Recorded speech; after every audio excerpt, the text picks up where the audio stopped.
Birds flying high, you know how I feel. Sun in the sky, you know how I feel.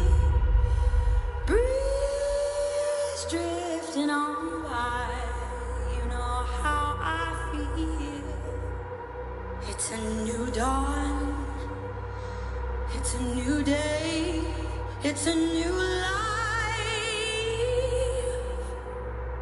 for me, yeah. And I'm feeling good.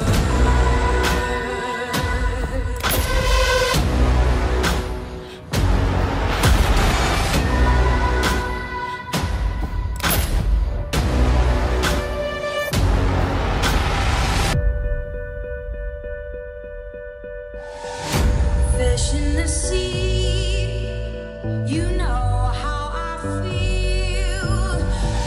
River running free, you know how I feel. Blossom on the tree, you know how I feel. It's a new dawn, it's a new day, it's a new life for me.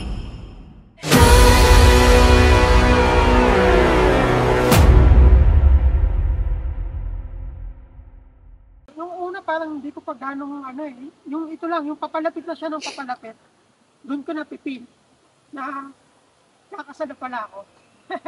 Lalo na yun nandito, ito, yung ganito, yung ito, parang ito na, mag-aasawa na kami, bubuo na kami ng sariling family. Saya na nakakakaba. Tapos, actually, hindi ako nakatulog kagabi. So yun, pero sobrang saya kasi, dito, pinaplan na namin siya before. Pero syempre, meron kami mga bagay na pinapunsa. Pero masaya. All in all, masaya. Masaya syempre, parang masarap yung bumuo ng family. Like, masaya ako kasi siya naman yung binigay sa akin. At siya rin yung hiniling ko na bumalik.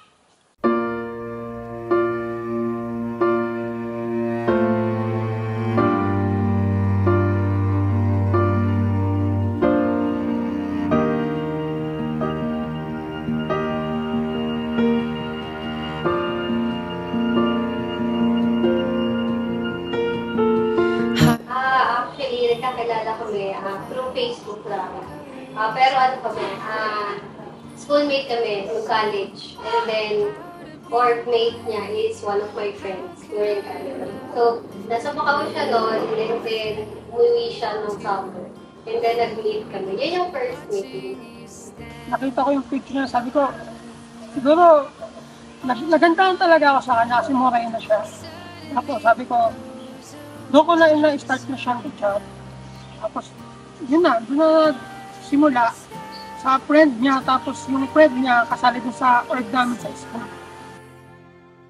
Doon nakita ko siya, before, nasa ibang bansa ako, nasa Macau ako. Tapos nagkaka-chat-chat muna kami, tapos yan, natatanong, common friend. Same school kami, kaso mas ahead ako sa kanya. Actually, itong first meet namin, last 2016 yun. Pumupunta talaga siya sa bahay namin para ma-meet yung parents ko. Noong 2016, nag-break me actually. 4 months lang kami. Tapos nagkaroon kami ng separate lives. And then, nag-meet kami ulit way back 2022. And then, ayun, nag-approach siya ulit. Sinuyo niya ulit ako.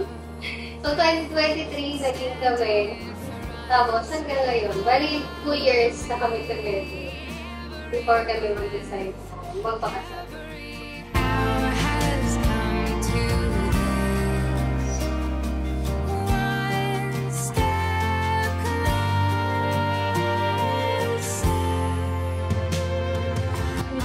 Nandito na tayo. Mahal na mahal kita, alam mo na. Ganun din sa mga magiging anak ko. Nakakaiyak na kasi parang naging emotional ako sa magiging family, magiging baby na.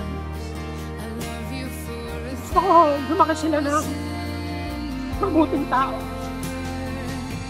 Kaya, dapat maging buting magulang kami, maging good example. Hard to me, I have loved you for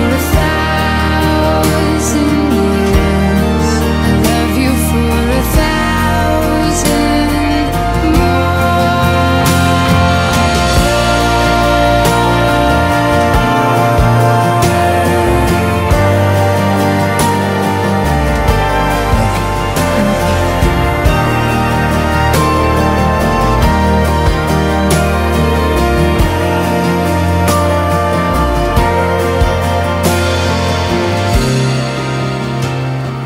One step closer.